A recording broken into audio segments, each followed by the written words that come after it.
to your restaurant, they'll say bad things or good things, because that's who they are. They might be a boring person who wants boring food. There might be people who are happy about the food, low standards or high standards.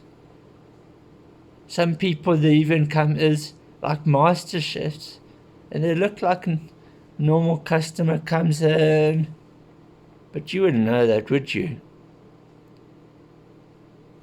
And the person walks in, eats the food, leaves a review, and then they realize, shit, it was from a master chef or something. Because you should, when you have customers in a restaurant, you have to communicate to them. I know I ran a coffee shop.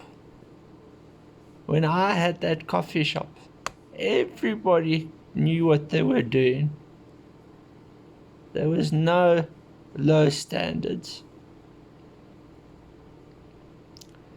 So this is what food critics do. They help restaurants tell the restaurants what they're doing wrong. If the food's crap or not. And they will write that review. And they'll probably publish it. It might kill the chef. It might make the chef alive, depending what it is. So, when you're running a restaurant, don't be scared of bad reviews. Just take them and remember, oh, I did something wrong. Let me improve this. Don't come and say, oh, change the review. Because the review person that's how he feels, and that's how he feels. Yes, it could crash the restaurant. But also what crashes the restaurant is when you've got powdered hollandaise sauce or powdered white sauce that you just add water to it. That is bottom stand. That's level 1 people. Shortcut people, they're also level 1 people. Okay? People up here, they don't make shortcuts. They make everything fresh to order. They cook.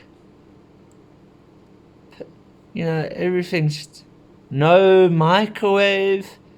What I call when you microwave food, nuked food. And then it kills the thing. Like a nuclear bomb. That's what you're doing to the food.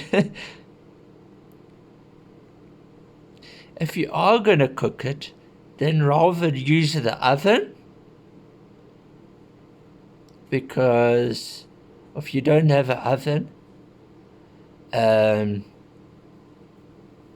use something else, which is not microwave, because that is nuked food. That will make your food taste like level 0.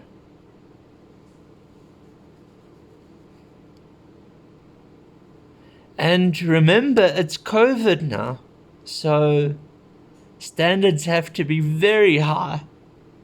When it's a pandemic in your new restaurant, your standards have to really be high. If you're opening a new business now. Businesses who are already established, they can, they know what they're doing. But when you're starting off, yes, you might not know what you're doing, but you can't do that in a pandemic. You've got to know what you're doing. You have to have that whole plan ready. When you open that restaurant, then everything's just perfect. done and everything. So even when the first customer comes in, then it's amazing food. So remember, no matter what it is, a pandemic or whatever, you've got to keep your standards high up. Otherwise, people are going to write bad or good reviews. If your standards are up or your standards are down, they're going to write a review. Could be a student who's looking for some,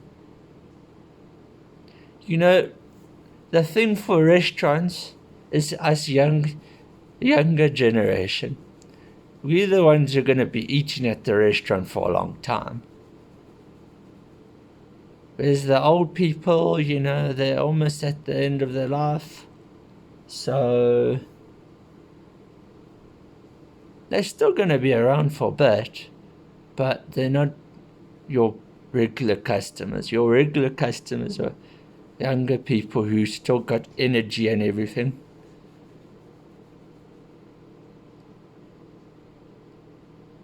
Yeah. And you always got to keep up to date. So, like this year, you got to keep up to this year's food standards, and next year, and every year after that. So,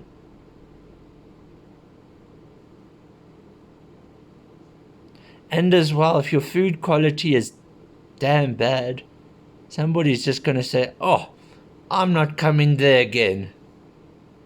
They taste it once and they don't come back. Or if the food's good, then they invite their friends and everybody. And as well for restaurants, you've got to use social media. Your TikTok, your YouTube, your Facebook, your Instagram, your Twitter, and anything else.